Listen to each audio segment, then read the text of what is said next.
All right, it is time for Friday Reads.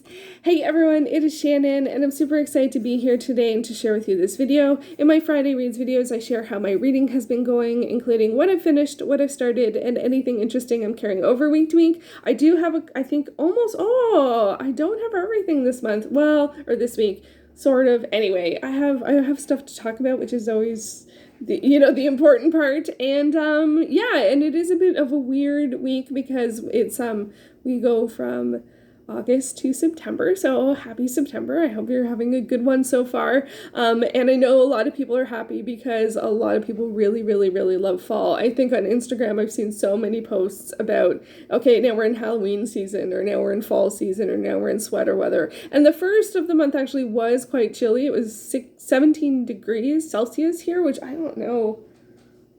Oh, it's too far away to see. I don't know, like 50s? I don't know Fahrenheit I only know Fahrenheit for the summer. It's like 80 and up is warm.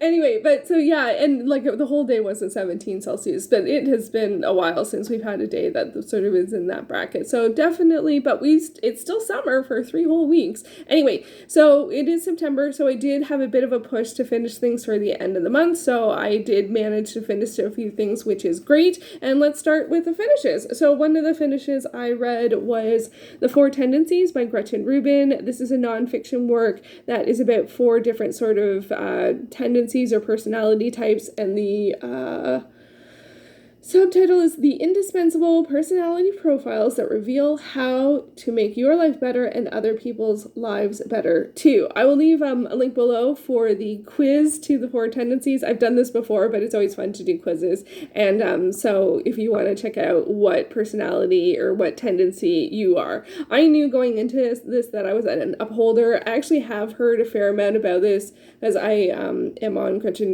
Rubin's newsletter list, and I've read, I think, all of her other works, and that's actually why I decided to read this, is because even though I was quite familiar with sort of my tendency and I knew what the other ones were, I realized it was like her only nonfiction book that was sort of on this sort of self-development subject that I hadn't read. So I'm like, oh well, now I have to read it. So I've been reading it throughout the summer, I guess, and I was like, oh, I should finish it by the end of the month. And oddly, one of the reasons why I decided to finish it is because on my currently reading list, it's in the middle of some library books in terms of when I started it, and I want all my library books to be together because I don't know what I'm going to do with those because I can't read them again until next year, but I wanted to have them in a row. Anyway, it got me to finish the book. So this was really interesting. It was helpful. I'm an upholder, which is someone who, this is all about if you meet or resist both inner and outer expectations. That's the 4 tendencies are about those things. So it's about expectations, how you respond to expectations.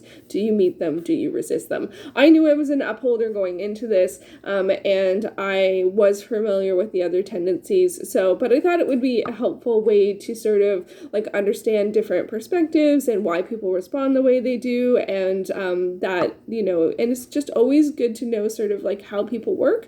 And so it was helpful, but it was also, I did find it, at some point I found it a little, mostly that I wasn't really the target audience, because in some cases, not in all cases, but in some cases, because there is a perspective, or there is always a section about like, if this is your personality type, if you are in relationship with people that are this personality type, the things that you do. And then there's also sort of sections on like what to do, like if you're in a sort of, I felt like some of this is about how to get people of other tendencies to do what you need them to do. And then sometimes it's an appropriate, situation, like, parent-child, like brush your teeth, get to school, and or workplace situations, boss-employee situations, like how to, or what people will do in, how people react in those kind of situations. And so, like, for me, one of the things that I feel strongly about, and maybe this is an upholder thing, but like I feel it's important for people to make their own decisions. So when it's framing some things about like how to get people to do stuff, I was a little like, I don't really want to do that, but I also don't need a lot of people to do what I need them to do, like, and also I don't feel like I should tell other people what to do. So so those kind of things were like, I was a little like, I don't, like, one, it's not super applicable to me at this moment in time, but two, I didn't know how I felt about it, especially because there is one personality type that really more thrives on if someone else tells them what to do. And she talks about it, and she's like, I don't understand why there's sort of this shame around needing someone else to tell you what to do. And I'm just like, really? I don't think there should be shame around it, but it just, I also kind of felt like it's my value that people get to decide what they do, but I also feel like as adults, we have to figure out how to do the things that we want to do. So I think there's a sort of personality type situation, and then I think there's also the sort of responsibility situation too. Like, are you, like, and I'm still working through that and whether or not that's fair or I don't know. And so I'm still, that kind of like got all like not mixed up, but it got all like it ruffled my feathers a little bit, because I kind of feel like, just, it's your life, you get to decide. That's a good thing. If you have the opportunity to be able to make your decisions, that's a good thing. And I'm like, well, what if people don't want to? What do you do? What happens? Who, like, and that got a little like, I'm still sort of working through that, how I feel about that. And yeah, so anyway, but I did finish it, and I'm really happy. I will have to double check and see if there's any other nonfiction books that Gretchen Rubin has written that I haven't read, but because I've read The Happiness Project, Happier at Home, Better Than Before, and Outer Order, Inner Calm. And I think that along with this are because she has ones on some like historical figures, and which is not super of interest to me, but I love her works on sort of happiness or productivity, or like how to understand and live your life and make things smooth and stuff like that. And I'm an upholder, and she's an upholder too. So and apparently upholders are in the minority. Both upholders and rebels are in the minority. There's a lot of more obligers and questioners, which is interesting. So anyway, it was helpful. It was interesting. It made me think and get a little like, which is good for nonfiction, but I'm still sorting through it. So anyway, so I enjoyed it. I finished it. That's the little chart there. And as I said, I'll leave a quiz down below. What else did I finish? On a completely different note, my first finish for September was Puppy Love. So this is one of the Babymouse books by Jennifer L. Holm and Matthew Holm. These are illustrated kids books, or I guess they're graphic novels. And Babymouse wants a pet, and or she already has a fish and has gone through a few fish, and she really, really, really wants a puppy. So it's a very cute story. These are very fast reads. I'm working through the Babymouse series. I have a couple more that I can get from the from Overdrive, and then I will have to finish it off next year when I go to the library again. So but these are really just fun. Like, I just feel they're warm-hearted, and she has a lot of like daydreaming adventures, which are usually my favorite parts of the story. And yeah, this one was a lot of fun. I enjoyed it. Animals, always love animals. I also finished The Last Guardian by Jeff Grubb. This is I don't know why that happened. This is the third book in the Warcraft series that I was reading, and it's the third of a trilogy, so I finished a series. Yay, go me! And this is one of the series that I've been working on and wanted to work on this year, so I'm thrilled about that. I actually only committed myself to the first book in the series, but once I started, and I found that and I had the first two books, but not the third, but it was on Scribd, so I was like, okay, I'm just gonna go for it. And that has been really good. Being with me with series this year, if I enjoy something, just keep reading it, has been a really good approach, and not get too worried about anything that I haven't started or gotten back to. Just like, hey, am I enjoying this? Yes. Okay, let's go to the next book. So that's what I did. This one follows Khadgar, and who is a young-ish Wister. This Khadgar's whiskers is one of the flowers, like one of the herbology things. Anyway, so I'm like, really, Khadgar? And so anyway, and I was doing a quest the other day, and there he was. Anyway, so this is a fantasy series set in the world of Warcraft. It's set during the time before the Burning Crusade expansion, and it follows Khadgar, who is a sort of apprentice or works with an older mage, Medva. I don't know if that's how you pronounce it.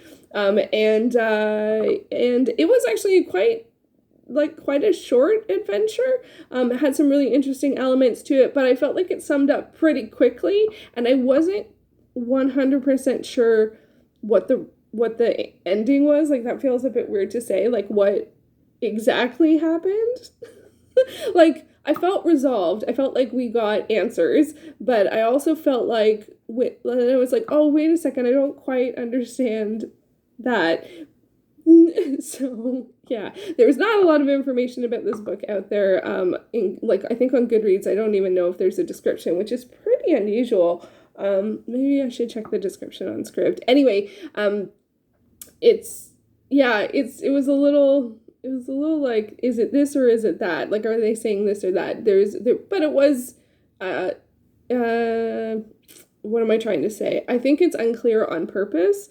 But you get answers, but then there's like room for more kind of situation. Some books, some TV series do that a lot. They do a resolve and then they give some that could be more. It's not really what it is anyway. I don't want to do spoilers, so I'm just gonna leave it there. I read it, I finished it. I'm happy I finished it for the end of the month. I did read it for Burn Bookish Bingo for 3 or 9, so it was the third in the series, and it was my 8 out of 9. I didn't get all 9 from the bingo card. I'm so sad. I just missed out on I didn't finish A Big Surprise for Valentine's Day by Jackie Lau. That was I had like 60 pages left, and it was very late or early in the day, depending on your perspective. And but I read most of it, or I read a fair amount of it. It was a novella, and anyway, so I got 8 out of 9, which still gave me 4 bingos.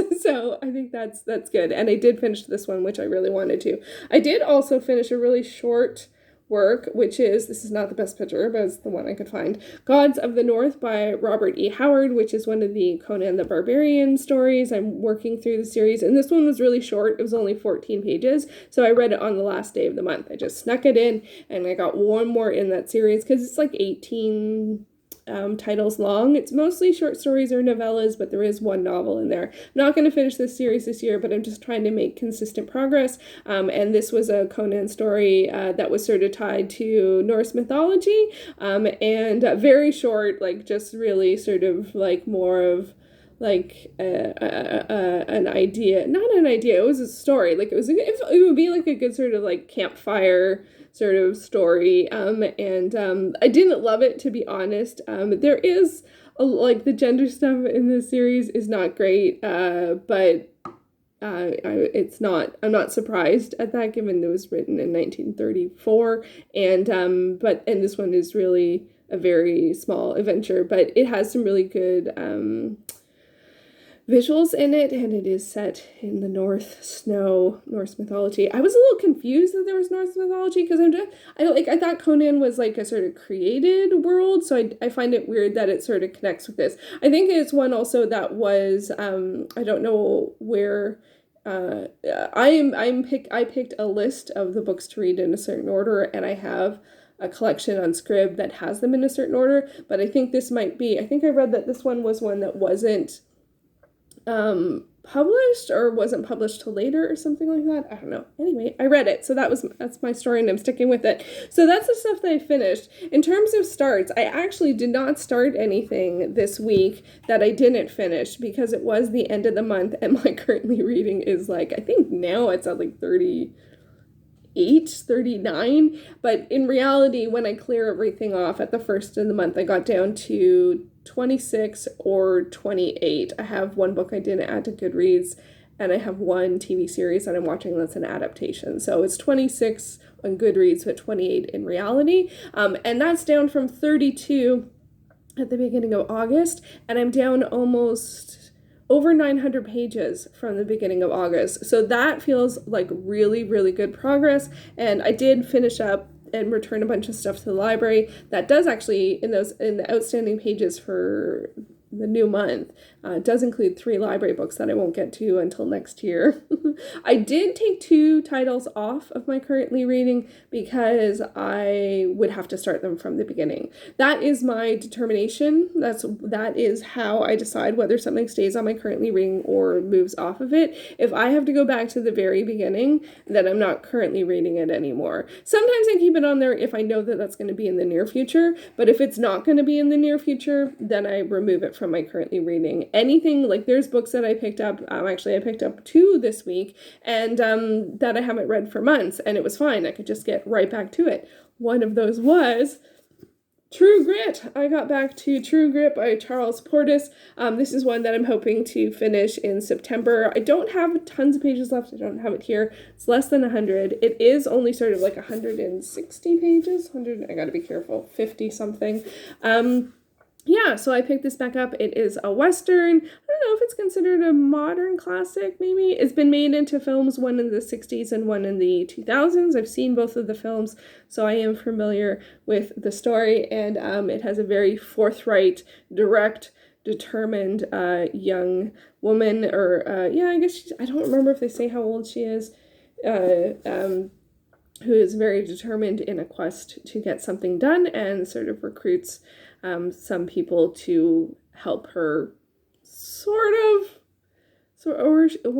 she's just, or you could also look at it as a bunch of people who have the same goal. Be interesting to see how it plays out, even though I do kind of know where it's going, and I am now about halfway through, so that's good. And so that is, I got into my September reading. I did start that back up on September. I am, of course, continuing Les Misérables, our favorite, and I have less than 200 pages to go, and I hit a moment that I was like waiting for that moment. I'm like, I know this moment happens, and I was like, but I didn't know how it happened in the book because I'm familiar with the musical, and so it happened, and now I'm wondering what's going to happen from there. I'm in the last book, the 5 out of the 5th of 5 books, and the whole section that's going on, like I've read, I don't know, like 100 pages, maybe not. Okay, no, 50 pages at least of this section, and I am not sure what's going on. Like, I'm not sure I understand what's happening, but I don't understand why, and I don't understand why the characters they're focusing on have the viewpoint they do. And that is very surprising to me. So, and I think it's sort of, I don't know if it's built around an actual historical event. So that's confusing. And they did clear up, I think last time or at some point I mentioned being confused about a particular character. Something happened, like something was said that made it clear that made it clearer. No, what was said made it understandable that it was confusing, which does provide some clarity. So anyway, continuing on, I finished my pages for the month. I actually read 2 extra pages, so now I'm 198 pages to go instead of 200 pages to go, so it is going to happen. So that's what I'm working on. I also have been reading very, very slowly. I've been reading We Were Dreamers by Simu Liu, and I put this sort of aside a little bit over the summer when I was reading library books, but I'm back to reading it. It's very enjoyable. He has a very wonderful, warm, conversational style, and right now I'm still pretty early in the book, and he's talking about his family and how his parents met and those kinds of things. So so it's been great. In terms of what's coming up, the next book that I hope to start is Catastronauts Space Station Situation. This is by Drew Brockington. I have really enjoyed the Catastronauts series so far. It's graphic novel comics of cats in space and shenanigans. It's very humorous, and it's a really good fit for now. These ones are available on Overdrive through the library for me, and I got the second one at the physical library, but they are available at the library, but they do tend to have long holds. So I do have number 3 out, so I have to make sure that I read it in the next 9 days or so, and then my holds on the next 2 are like 2 and 10 weeks. It's some of them are long. Sometimes stuff comes in early, but that's what I'm hoping for, because I just, need some sort of lighter stuff. I think that's been good to have a combination, especially with Les Mis. I'm really happy that I've been very committed to it, but I also can tell, because I've been committed to it, I haven't been reading any other sort of literary type stuff. Although technically speaking, I put True Grit as literary because Western is genre, but my sort of like 4 big buckets are nonfiction, speculative fiction, romance, and everything else. And sort of everything else I just sort of call literary. There is literary speculative fiction, but anyway, it's about sort of like the time and attention and energy it takes me to read is different, generally speaking, for literary versus romance and speculative.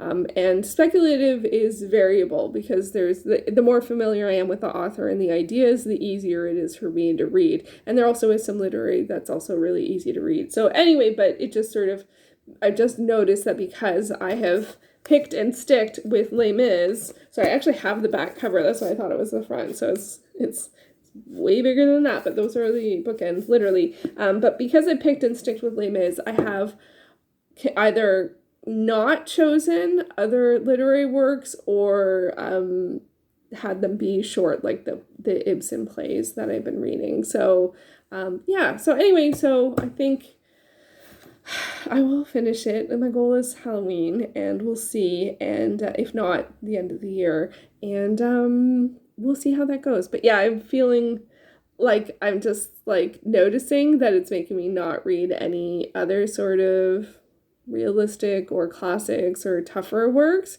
and that's making me think that next year I'm gonna probably bypass reading a really long book. I thought I would pick another really long book, but I don't think I'm going to, or at least not right away, because it just means that I won't read anything else of that genre, and I don't want to do that. I don't want to have that long of a commitment, especially because this year one of my big things was reading works under 300 pages, and I've been quite successful at that, just not with literary, because I have been reading Les Mis. So it's okay. It's a lot of noticing. I've been doing a lot of reflecting this week and trying to sort of like figure out what to do for future plans. So I've been quite reflective. So this ended up being very chatty, which honestly it usually is very chatty. So anyway, that's how things are going. So Les Mis, Catstronauts, True Grit, We Were Dreamers, those are all ones that I am going to be continuing. I do plan on posting a September TBR hopefully this weekend. I wasn't going to, but then I made one on paper, so I'm like, I'll do a video. It'll be later in the month, but it's still the first week, so you can look forward to that. And and that is all for now. I hope that you are having a great start to the weekend, and I will talk to you soon. Thanks so much for watching.